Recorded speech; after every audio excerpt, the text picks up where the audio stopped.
हरि ओम.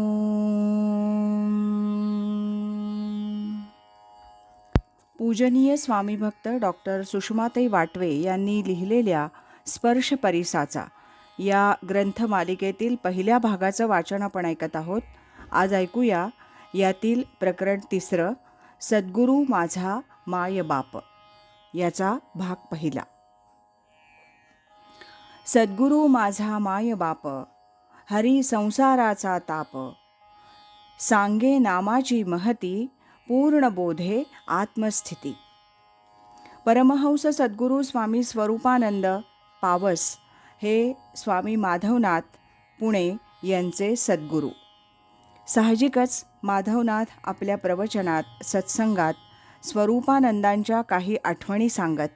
ते नेहमी म्हणत, संतांचं चरित्र संतांनी लिहावं. चरित्रलेखक निदान साधक तरी असावा. सामान्यतः संत चरित्रात माहिती, वर्णन म्हणजे त्यांचा जन्म, नातेवाईक, शिक्षण इत्यादी गोष्टींवर भर असतो. पण त्या संतांनी साधना कशी केली, त्यांचा बोध काय होता, आनंदाच्या, दुःखाच्या, संकटाच्या प्रसंगी त्यांची प्रतिक्रिया कशी होती, याचं वर्णन चरित्रात हवं. ते फारसं वाचायला मिळत नाही.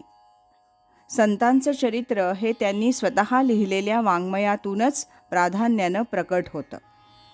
स्वरूपानंदांचं चरित्र लिहावं असं मनात असूनही माधवनाथांनी ते लिहिलं नाही. त्याचं कारण खूप आठवणी सांगण्या इतका स्वरूपानंदांचा प्रत्यक्ष सहवास माधवनाथांना मिळाला नाही. काही मंडळी ज्या आठवणी सांगतात त्या सामान्य पातळीवरच्या असतात. ज्या कार्यासाठी संत या अवनीतलावर येतात त्यावर लक्ष केंद्रित करून आठवणी सांगायला पाहिजेत. पण तशी माहिती फारशी मिळत नाही.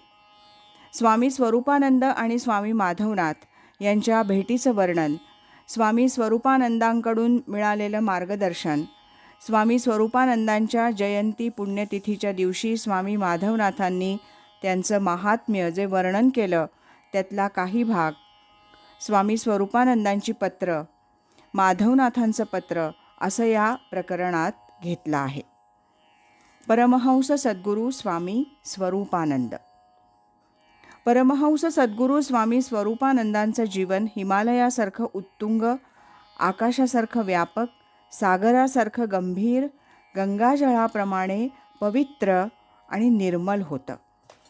सर्व प्राणीमात्रांच्या वाट्याला अशा प्रकारचं जीवन यावं म्हणून या महात्म्याची तळमळ होती. यासाठीच त्यांनी आपला देह चंदनाप्रमाणे झिजवला. भव्य आणि दिव्य जीवन साधकानं घालवावं असं त्यांचं सांगणं होतं. असं जीवन जगणारी माणसंच समाजात आदर्शभूत होऊन राहतात. ही मंडळी जी सहज कर्म करतात तोच गीतेचा कर्मयोग होय. त्या सर्वात्मक प्रभूची आपल्या स्वाभाविक कर्मांनी केलेली पूजा हीच भक्ती. यानंच यथाकाल साधकाला आत्मज्ञानाची प्राप्ती होऊन त्याचं जीवन धन्य होतं. स्वामी म्हणतात, 1968 मी प्रथमच परमहंस सद्गुरू स्वामी स्वरूपानंद तथा श्रीयुत रामचंद्र विष्णू गोडबोले पावस यांच्याकडे दर्शनासाठी गेलो. पहिल्याच भेटीत त्यांनी माझं एक प्रवचन ऐकलं आणि मला आपणहून अनुग्रह देऊन कृतार्थ केलं. त्यावेळेला सहज उद्गार काढले, आता माझं सर्व काम झालं आहे. यापुढे बाळासाहेब सर्व करतील. त्याच भेटीत त्यांनी माझ्यावर कृपेचा वरदहस्त ठेवून मला यापुढे योग्य वाटेल त्या व्यक्तीला अनुग्रह देण्याची परवानगीही दिली. अर्थातच स्वामीजी स्वतः देहानं आहेत आणि अनुग्रह देत आहेत, तोपर्यंत मी कुणाला अनुग्रह देण्याचं कारण नाही असं मी त्यांना नम्रपणे सुचवलं. त्यावर ते काहीच बोलले नाहीत. अर्थात मीही त्या काळात कधी कुणाला अनुग्रह दिला नाही. पण स्वामीजींनी मला आणखी एक आज्ञा त्यावेळेला केली. कृष्ण विष्णू हरी गोविंद या नामाचे निखिल प्रबंध माझी आत्मचर्चा विशद उदंड गाती. तुम्ही शांत झाला आहात, लोकांना शांत व्हायला शिकवा. ही त्यांची आज्ञा मात्र तंतोतंत पाळायचं मी ठरवलं आणि पावसहून आल्यानंतर मी त्या कार्याला लागलो. आतापर्यंत प्रसिद्धी परांगमुख राहून ज्ञानेश्वरीची निरूपणं भागेश्वर निवासाच्या 4 भिंतीत होत होती, ती आता जरा व्यापक स्वरूपात करावयाची ठरवली आणि नित्याच्या निरूपणाखेरीज बाहेरच्या प्रवचनांची निमंत्रणं मी स्वीकारू लागलो. संसार, दुकान व्यवसाय सांभाळून ही प्रवचन सेवा सुरू झाली.